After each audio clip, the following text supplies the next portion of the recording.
Hello and welcome back to another video for Final Fantasy XIV with me, Meoni, and I'd like to say this was a painless sort of video to work towards, but it certainly wasn't, and I think from a title of a video you can all imagine exactly the pain and suffering required. If you don't know, then I will describe at great detail what pain and suffering I'm talking about. So, I just did, basically in 5.55, they added the new Dalriada, okay, which is an instance. You might be familiar in Zadnor and indeed Bosnia Southern Front how you have this. This is the field record. Technically, under the duty menu, under collection, you get this field record. Now, these are field notes, pieces of lore essentially that drop from skirmishes and critical engagements, and indeed the large-scale assaults, including Delabrum Reginae, Castrum Lacus Litore, and of course none other than in Zadnor with Dalriada, which is the new one.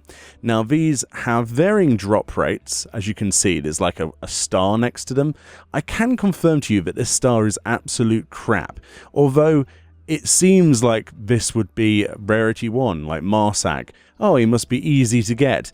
Technically, yes, probably on paper, but your own RNG is going to play into factor, and there's a lot of problems with this. I mean, some of these just practically felt like they never existed, you know, and as we go through the pages, it gets worse and worse. I see a lot of people say that Dabog, for example, is incredibly hard. I mean, he is a 5-star rarity, but as you can see, there are 50 in total, right?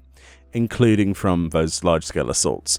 You might be wondering, why on earth would I be going through all of this to try and collect them all? Well, if you do collect them all, as you can see, I just got my new field notes on Menenias, which is one of the bosses that you might have been involved with in the storyline, obviously without spoiling anything too much. And this is the last one, and we got that from Dalriada. And you'll see that the achievement I get is the Annals of Liberation, although I feel like it should be called the Annals of Liberation, considering how annoying it was. And having all of the notes in your field record, all 50 of them, if we refresh this page, they go 50, which honestly is such a relief after all of that. You also get another achievement, because you get an achievement per zone. For example, you get Annals of War in Bosnia and Southern Front, Annals of Liberation for Zadnor, and if you get all 3, which includes obviously the large-scale assaults such as DR, Delabrum Reginae, you get yourselves the Al-iklil identification key. I've probably butchered that name. I'm sure somebody will pronounce it differently in a comment section, and I couldn't care less at the end of the day, but here we are. And if you didn't know already, on the achievement panel now, you can just simply click on something to actually claim the reward, and that feels so incredibly good. I cannot even describe. But yeah, like I say, it is not a hunt for the faint-hearted. Some of those field notes are absolutely atrocious, and instead of me blabbering on, if you guys want a guide on how to get them all, essentially there is a document which I'll link in the description of this video. There's actually a couple of pages that I used. I sort of used 2 pages and cross-reference between them to see if they were absolutely correct, and they're the ones I followed to get my field notes. This took me around 12 days of progress in total, and we're talking me actually playing the game for sometimes up to 8 hours a day to actually get this done. So I don't even know how many runs of anything I've done. But anyway, as you can see, I have learned this new mount. It is my 148th mount, thankfully. Let's go somewhere a little bit nicer, in my opinion, that we can actually get our mount out, and we'll talk about this. We'll show it off, because goodness knows I've waited long enough. And thank you all, everybody who sent me emails, by the way, to my business email asking me if I wanted to film their mount. I know I declined on several occasions, but the reason for that is, if I didn't decline, I would have never have achieved this myself, right? I would have never have got the energy together to be bothered, okay? It's like, I've had that situation before with minions. I actually agreed to show off a minion once for a video, and I just lost interest in getting it myself. And it was only recently, like this year, that I got a minion from Stormblood. just because of how lazy it was, you know? So anyway, I don't know why I'm going in my inventory. I'm literally recording this on the day that I've got this. I'm very hyped right now. Let's read about this. It says, summon forth Al-iklil, a stylish hovering craft designed to carry up to 2 riders. Any more, and it may not heed you. That's obviously a reference then to Fran from Final Fantasy XII. It will not heed me, and then fataliously crashes into the ground in that amazing cutscene. If you've not played Final Fantasy XII, please go and play it. It is a fantastic game, it really is. It says, a gift from Fran to the Bosnian resistance. This craft hovers by the power of sky stones, crystals that allow entire masses of land to levitate. Its name is said to be derived from an ancient Ivalisian word meaning crown. There we go. This is a 2-person mount, and if we highlight over the patch here, it says, I'm only here to see how the story unfolds. Any self-respecting leading man would do the same. There's a quote there of a debonair sky pirate, and I think you all know exactly who they're referencing there, which is just fantastic. I'm so happy. Anyway, enough blubbering, enough blabbering. Let's get this thing on my bars. I'm sure people are like, just show the Mount Meoni. Well, I'm going to. Don't worry about it. So then, this is what it looks like when you summon it. Oh my god. It's so cool. Look at that. So as you can see, you sit in a forward position on this. Now, in this same video later on, I'm going to show you some footage of what it's like on a Lalafell, because specifically this mount does not scale in terms of size for the actual user, right? So it will stretch the Lalafell to actually fit the mount, as opposed to the mount to the Lalafell. Every other race is pretty much looks kind of normal, honestly, but this does not scale. So it's the same size regardless of what race you are, but I thought that would be funny to include anyway. So I thought I'd throw a Fantasia at this video and a couple of Fantasias to get back as well. But as you can see, one of the coolest things about this is, I mean, it's not a one-to-one scale replica of a Final Fantasy XII mount, right, that Fran rides. That is, you know, understandable, honestly. It's the Zadnor, it's the Bosnian resistance version of, you know, it's fantastic though. It's close enough for me to be very happy being a massive Final Fantasy XII fan. And as you can see, even on a Makote, just because I've got Claws of the Beast Glamour on, you can barely touch that front accelerator or clutch there on the actual front of a motorbike. I guess we should call this a motorbike. I don't know, hoverbike. And you have this forward seating position, and of course the rear the passenger in the rear here has a very special animation of their own. So we're going to have a look at that in just a moment, but first of all, let's try out what that Lalafell looks like, shall we?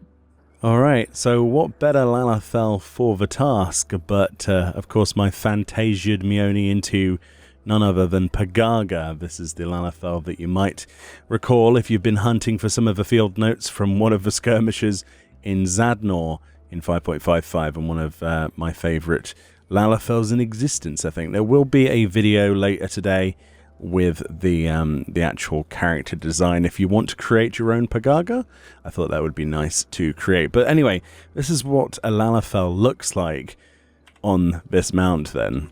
So as you can see, the first thing that happens is you get splayed across the front of the seat. So they don't actually sit in the seat like a conventional race, as you can see. I mean, that's where you would usually have your bottom, and those are the pegs that you'd put your feet against. The Lalafell is just simply not capable of reaching that far, and in fact is planking on the front of the metal, which is rather entertaining. You'll also note, though, but her shoulders have popped out of their sockets to be able to reach the actual accelerometer, or the accelerator or throttle or clutch or whatever you want to describe that as. And it looks to be one of the most painful situations I've ever seen in my life. Like, you would instantly be visiting a chiropractor after watching this particular video, and I'm actually feeling pain just watching it. Like, my back would just seize up after saying this. honestly, like, just 5 minutes in this position would kill. But it is hilarious, and it is a unique position that no other race actually performs. Obviously, everything's, much bigger than this, and it's a typical example of why a lot of the mounts these days do actually scale to the size of the race using them, such as the SDS Fenrir, for example, which is a tiny little bike. And people always say, oh, that's not very realistic, the bike's tiny. Well, this is what happens when you don't scale the mounts. And there's, obviously favour for both. They're both hilarious in their own individual ways, and they both have, unique aspects that I like personally. But this is just hilarious. I think that this is just a prime example of Lalafell stuck to the end of the bike rather than actually steering and driving it. So, yeah, let me know what you think about this one. And if you do play a Lalafell, this is even more use to actually get this one. It's very, very unique. So let's combine extreme small with extreme large. I do believe we have a certain Sir Fluffy Bottom around here. There's Sir Fluffy Bottom on his way. And he's looking ever so dapper. Now, this really is a contrast of extreme size versus extreme just tininess, really, isn't it? He just looks like he's barely fitting on the bike in the first place. His boots are like twice the size as the stands that they're resting on. It's rather entertaining, it really is. And then you've got the little Lalafell stuck on the front, like more like you've ran over the Lalafell and it's clinging on like an insect or something, rather than actually being the thing driving it. And it's sort of in a weird, precarious situation where the Rothgar just has to look on as you plank and break your back for his taxi services. But yes, and it doesn't get any better when you start flying around, obviously. But yeah, at least I suppose their hands are touching the accelerators, but at the price of losing the ability to probably feel their arms and dislocating them. I don't think you're going to come back from this one once you've set in this position. But there we go. Let me know what you think about this. And once again, there will be a video on Pagagar later today. But let's move on to some other details of this mount then. Alright then, so to demonstrate the two-person capabilities of this mount, I think of no better person to ask but my partner Fran, who is playing a Viera, especially Fantasia, for this particular video, didn't you, Fran? But let's invite you to the party, so of course the party member has to be in your party. And this is what it looks like then, when that person is in the passenger seat of the actual mount. If you zoom in too much, obviously it disappears. But they have a much more relaxed pose than the person at the front, for sure. They're just like, forward, minion, drive. I do like this. There's a place to put your feet, although, of course, it's hovering just a little bit above that. It's never going to be perfect. I think it's as close as they could physically get this. And yeah, it's a really nice pose, actually, for the passenger. And it does look really good with two people in it. I think it looks better with two people on this than it does with one person. It gives that idea of, a bit of weight. It feels like you just sitting on this alone at the front is going to be way too heavy for this. Anyway, so other questions you might have, we'll get to flying in just a second, is what mounted music does this have? Well, it does actually have something other than generic mount music. You'll be very happy to know, but whether or not you'll be happy about this, I don't know. So that, of course, as you can hear, is the theme from pretty much every large-scale assault and critical engagement in the entirety of Bosnia and Dalriada and everywhere else. It is basically the Bosnia theme. Is this something that me personally I want to be reminded of when I fly around on this particular mount? I don't know, probably not, but it could grow on me in the future and probably remind me of where I got it from, I guess, but I don't think I'm, in any situation going to forget that anytime soon. Sort of ingrained into my head is this music. So there we go, and we'll mute that again because it's already giving me kind of weird flashbacks of some of the fates. So one of the other things then, actually, let's turn the audio the sound effects up. A lot of videos I watch of people doing these things do not give demonstrations of what it actually just sounds like. So we've got a metallic sound as it lifts off, but you'll notice there really isn't much other than a very low hum. That, you know, there really isn't that much to this mount in terms of sound design. And even when we propel forwards, it's not going, you know, it's not or anything like that. I know I'm a child making sound effect noises. So, yeah. What does it look like? I mean, it's got two, obviously, states, like every other mount. It's got a glide, which we're in right now, and then it'll switch to that other flight mode, which is right now. Those two animation states. I mean, it looks pretty good, honestly. It's slightly tilted up, but I think this is more of a way you're supposed to see it, isn't it? Tilted down like that. It really does look like the bike, flying hoverbike from Final Fantasy XII going like this. Like, we're going down, it doesn't heed me. And then there's loads of explosions. Yes. It does look very cool. It kind of reminds me of a chariot, though. I think Fran is, you know, just a whip short of getting me to go exactly where she wants. But I'm sure she could probably put those high heels through my back, and I'd do anything, honestly. That looks quite painful.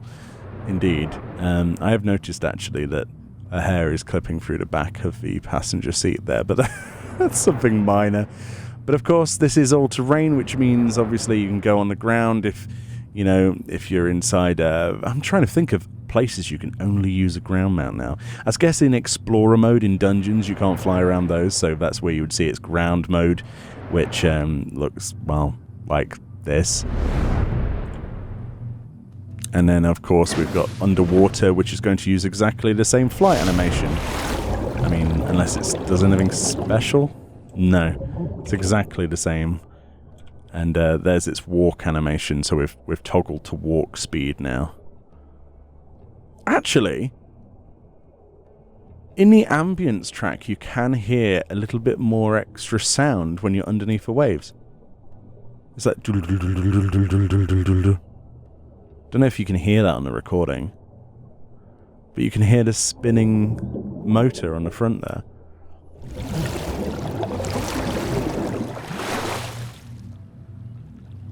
Oh, you can just about hear it above ground. That's really quite cool, actually. I'm glad we noticed that. But there we go. That's pretty much the how do you want to pronounce this again? Al-iklil mount, which I'm going to just call the hoverbike. And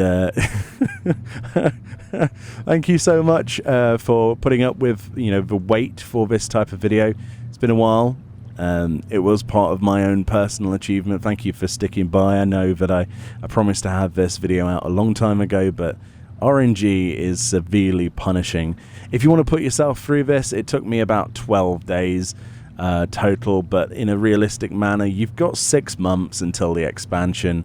You know, maybe a bit less now, but that's plenty of time to go in there, work on your resistance weapons. You know, the drop rates will eventually drop. It happened for me, and my RNG is probably the worst on the planet if you've seen some of my previous videos. So go out there, get yourself this mount, you know, work at it a bit at a time. Don't do it all at once or you'll hate yourself, you know. But there we go. Much love. Thank you all so much for watching. Enjoy the rest of your day, and we'll see you all next time. Won't we, Franny? I do like you as a bun, honestly. I mean, I like your cat, but I'm not sure. Maybe you should change to bun a little bit more regularly. Don't know. Can I really deal with Fran being taller than my character? Don't know. Anyway, see you all later. Bye-bye.